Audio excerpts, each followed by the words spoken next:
30 years ago, East Tennessee's favorite daughter had an idea. Why not gift books to children during their first 5 years to foster the love of reading? Well, that marked the birth of Dolly Parton's Imagination Library. 3 decades and millions of books later, we are celebrating the milestones and the memories. So I've got the original Little Engine That Could. It was the first one that they put out in 1995.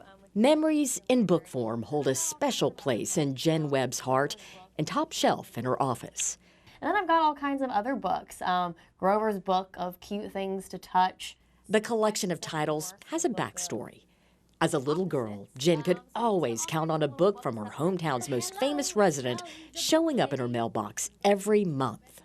When you're growing up and you're little, you don't really understand fame and you don't understand those things, but I knew who was sending me books every month, and so she was the book lady. The book lady, better known to the world as Dolly Parton.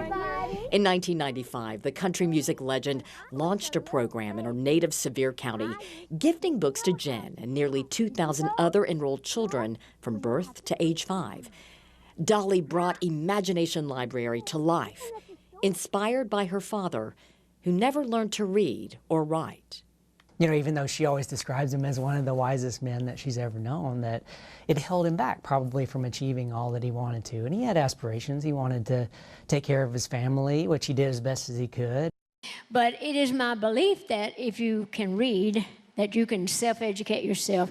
Once Dolly's Imagination Library took root, interest quickly spread.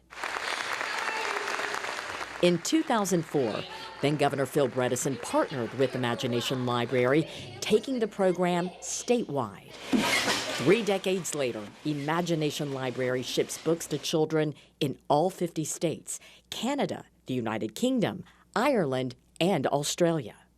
Well, as we sit here today, it's over 260 million Imagination Library books have been gifted since our inception in 1995, and it's just growing like crazy.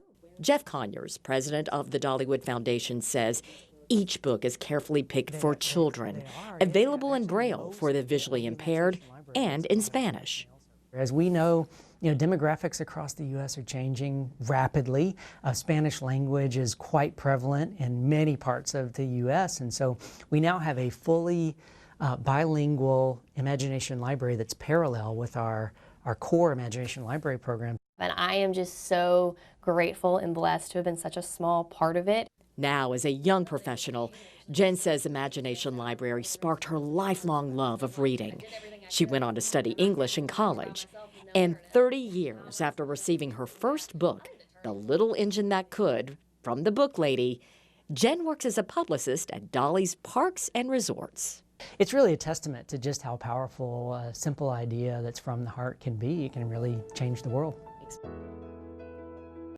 The book lady is the best. 20 years ago today, Knox County partnered with Imagination Library.